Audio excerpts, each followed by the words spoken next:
Hello students, in this video we will be covering the first chapter of chemistry, that is Introduction to Chemistry. Now before learning about chemistry, let us first recall what science is. The word science is derived from the Latin word scientia, which means knowledge. Science is based on facts which have been collected on careful observations, and then their verification is done through scientific methods. From the beginning of history, people have been fascinated by the world around them. What differentiates humans from other animals or other living beings is the passion to understand the world. And this passion has created science.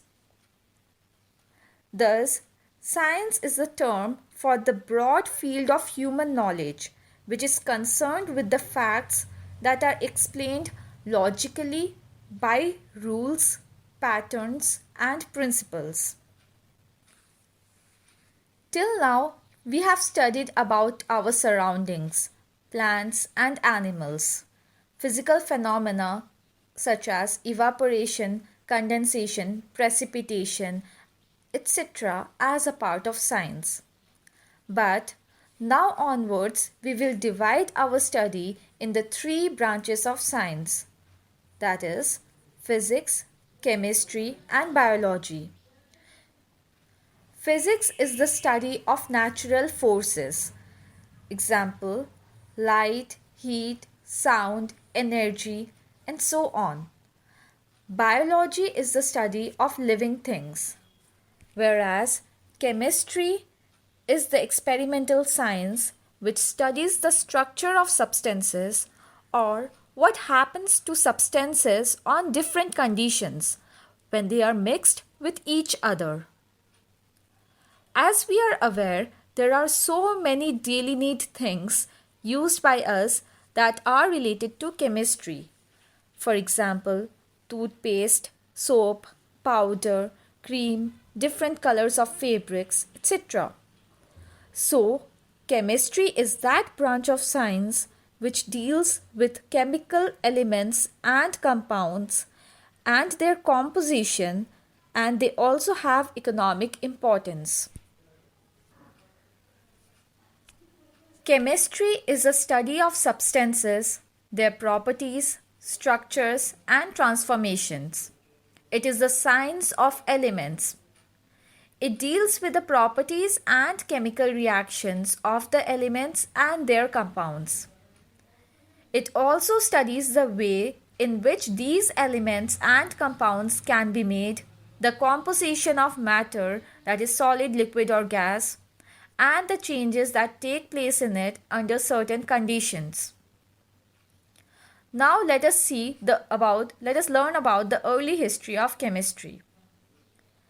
Many years before chemistry became a science, people knew how to combine certain substances in order to make things of their daily use. By 2000 BC, people of Egypt made bronze by melting tin and copper together. They also made glass, jewelry, perfume, and wine. All of these substances had to undergo chemical changes, but the people did not know why these changes took place. Alchemy. Alchemy was one of the earliest forms of chemistry. It combines science, magic, philosophy, and religion. They are the forerunners of present-day chemistry. Alchemists are the people who perform alchemy. They try to produce a substance that would give people a long and healthy life, or that would let them live forever. The alchemist found ways of making chemical changes in various substances.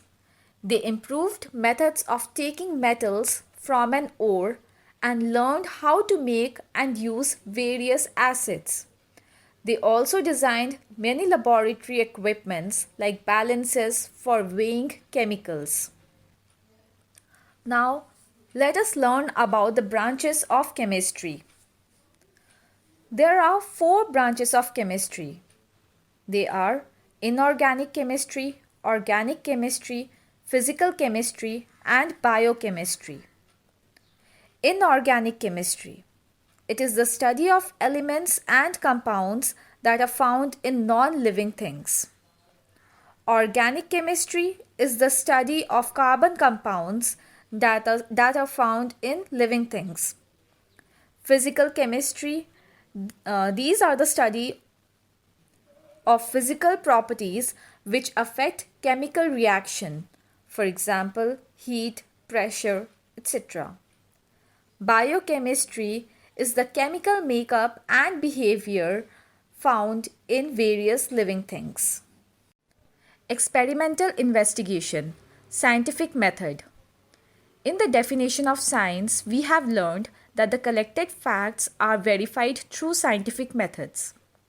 Now let us learn about these scientific methods. Scientists are the people who work to find the best possible way to find out and to solve the problem. The methods used in doing so is known as scientific method. It is done in a systematic manner. There are various steps performed by the scientist. They are: number 1, identifying the problem. The scientists think over a problem, that is the area where they have to work. Number 2, gathering all the known information. The scientists then find out all the information which is provided to them through books, magazines, internet, etc. They then mix it with their own knowledge and plan the experiment. Number 3, forming a hypothesis. A hypothesis is a possible explanation for an event that has been observed. A hypothesis is not simply an idea picked out from somewhere. To test the hypothesis, the scientists design and perform experiments, maintain records, observations, and draw conclusions. Before the hypothesis is accepted, other scientists have to perform the experiment and get the same result. After the hypothesis is widely accepted and the results which are obtained by the other scientists are similar, the hypothesis is then converted to theory. And this becomes our fourth step, formation of theory. When the theory is universally accepted and the results are found to be correct at all instants of time, it is then converted to law, and hence this is our final step, formation of law.